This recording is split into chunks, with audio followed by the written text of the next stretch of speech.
BJP. സംസ്ഥാന അധ്യക്ഷൻ രാജീവ് ചന്ദ്രശേഖറിനെതിരെ പൊട്ടിത്തെറിച്ച് വി മുരളീധര പക്ഷം. നേതൃയോഗത്തിൽ മുരളീധരനെയും കെ സുരേന്ദ്രനെയും വിളിക്കാത്തതിൽ മുരളീധരൻ പക്ഷം കോർ കമ്മിറ്റി യോഗത്തിൽ പ്രതിഷേധമറിയിച്ചു. രാജീവ് ചന്ദ്രശേഖർ കൃഷ്ണദാസ് ഗ്രൂപ്പ് നേതാവായെന്നാണ് മുരളീധര പക്ഷത്തിന്റെ വിമർശനം.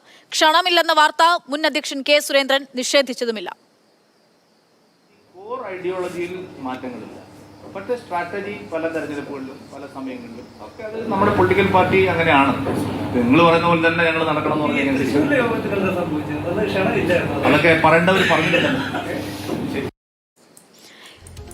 എല്ലാ യോഗത്തിലും എല്ലാവരും പങ്കെടുക്കേണ്ട കാര്യമില്ലെന്നാണ് രാജീവ് ചന്ദ്രശേഖർ യോഗത്തിൽ മറുപടി നൽകിയത്. പ്രശാന്ത് കൃഷ്ണ വിവരങ്ങളുമായിട്ടുണ്ട്. പ്രശാന്ത്, ഒരു കാലഘട്ടത്തിൽ മുരളീധര സുരേന്ദ്ര പക്ഷത്തിന് കീഴിൽ തന്നെയായിരുന്നു ബി.ജെ.പി. ഉണ്ടായിരുന്നത്. ഇപ്പോൾ പടപ്പുറപ്പാട് ഗ്രൂപ്പ് പോര് ശക്തമാവുകയാണോ ബി.ജെ.പി.?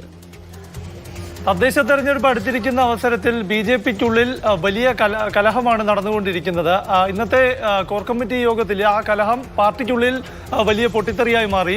വി മുരളീധര പക്ഷം വളരെ ശക്തമായി തന്നെ സംസ്ഥാന അധ്യക്ഷൻ രാജീവ് ചന്ദ്രശേഖറിനെതിരെയും കൃഷ്ണദാസ് പക്ഷത്തിനെതിരെയും ആഞ്ഞടിച്ചു. അതായത് ഗ്രൂപ്പില്ല, അല്ലെങ്കിൽ ഗ്രൂപ്പ് ഇല്ലാതാക്കാൻ വന്ന രാജീവ് ചന്ദ്രശേഖർ ഒരു ഗ്രൂപ്പായി മാറി, അല്ലെങ്കിൽ കൃഷ്ണദാസ് പക്ഷത്തിന്റെ ഭാഗമായി മാറി എന്ന വിമർശനമാണ് വി മുരളീധര പക്ഷം ഉന്നയിച്ചത്. തൃശ്ശൂരിലെ നേതൃയോഗത്തിൽ വി മുരളീധരനെയും കെ സുരേന്ദ്രനെയും പങ്കെടുപ്പിക്കാത്ത വിഷയം ഉയർത്തിയായിരുന്നു കൃഷ്ണകുമാറും സുധീറുമെല്ലാം ഈ വിഷയം ഉന്നയിച്ചത്. നിലമ്പൂർ വിഷയവും വലിയ ചർച്ചയായി. നിലമ്പൂരിൽ ബി.ജെ.പിക്ക് ലഭിക്കേണ്ടിയിരുന്ന ഹൈന്ദവ വോട്ടുകൾ CPM-ലേക്ക് പോയി. അവിടെ സംസ്ഥാന നേതൃത്വത്തിന്റെ തന്ത്രങ്ങളെല്ലാം പാളി.